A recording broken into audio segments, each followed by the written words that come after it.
हमारे साथ बात करने के लिए मौजूद हैं हिंदुस्तानी अवाम मोर्चा के प्रदेश प्रवक्ता दानिश रिजवान सर। सर ये बताएं कि आपकी तरफ से एक मांग रखी गई थी, हिंदुस्तानी अवाम मोर्चा की तरफ से एक मंत्री पद होना चाहिए लेकिन नहीं मिला सर।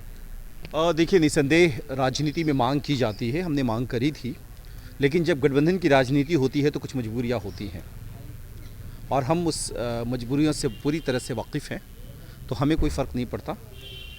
सरकार काम कर रही है, जनता की सेवा के लिए हम लोग महागठबंधन को छोड़ करके एनडीए के साथ आए हैं और निसंदेह जनता का काम कर रहे हैं। हमें कोई शिकायत नहीं है।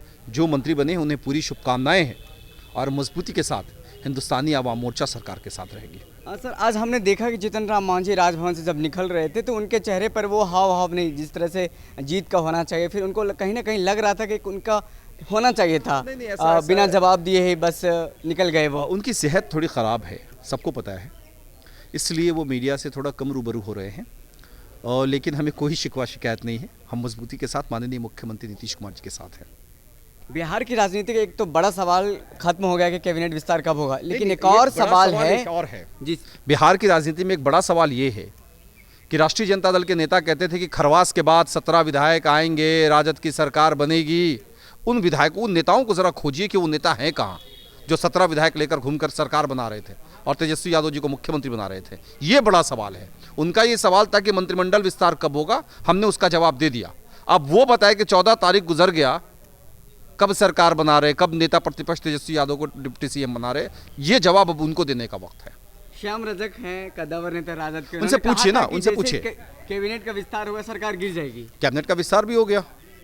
अरे ये भविष्यवाणी करने वाले लोग हैं ना, ये 5 साल वाली भविष्यवाणी करते हैं। इनको पता है कि 5 साल सरकार चलती है और चलेगी, तो किसी तरह से टिक्का टिप्पणी करके मीडिया में बने रहने के लिए अनर्गल पर्यालाप करते रहते हैं, जिसको जनता अच्छे से समझती है। बीजेपी में नए चेहरों को जगह मिला है और खासकर हम जदयू की बात बेशक करें युवा तो भारत है।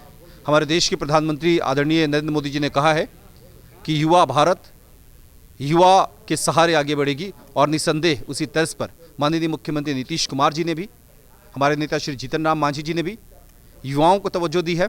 और आप हमारे दल में ही देखिए, हमारी पार्टी से जो मंत्री हैं वो भी युवा हैं, सरकार के अधिकांश मंत्री युवा हैं और युवाओं के सहारे राज्य आगे बढ़ेगा। हम बुजुर्गों के मार्गदर्शन में युवाओं के सहारे आगे बढ़ रहे हैं। सर एक बड़ा सवाल ये भी है कि कल जिस तरह से नीतीश कुमार जब पत्रकारों से बात कर रहे थे, उन्होंने कहा है कि बीजेपी की तरफ से प्रस्ताव नहीं आया, लेकिन 2-3 घंटे के बाद एकाएक ये खबर आती है कि प्रस्ताव आ गया है और फिर कल जाकर के मंत्रिमंडल का विस्तार होना है। एकाएक क्या प्रस्ताव आने में कोई वक्त नहीं लगता है। प्रस्ताव आया, हम लोगों ने स्पष्ट तरीके से कहा था कि प्रस्ताव आएगा, 24 घंटे के अंदर विस्तार होगा। शाम में प्रस्ताव आया, आज विस्तार हो गया। और सर एक और खबर चल रही है कि जो कि पहले नाम दिया गया था नीतीश कुमार को और जो मंत्रिमंडल में शामिल होने के नाम था, दोनों में नहीं, कोई अंतर नहीं, कोई अंतर नहीं है, कोई अंतर नहीं था।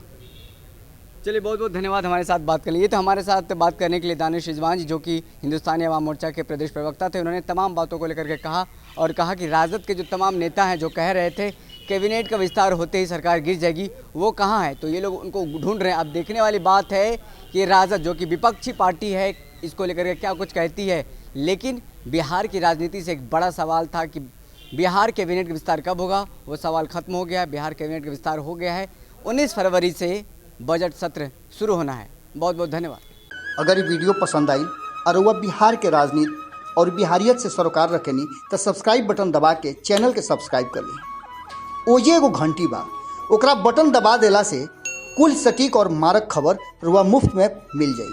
अगर रुआ पत्रकारिता के हमनी के नया प्रयोग में सहयोग कर चाहतनी तो ज्वाइन बटन दबा दी। पेटीएम नंबर नोट कर ली 9386 816 700। धन्यवाद।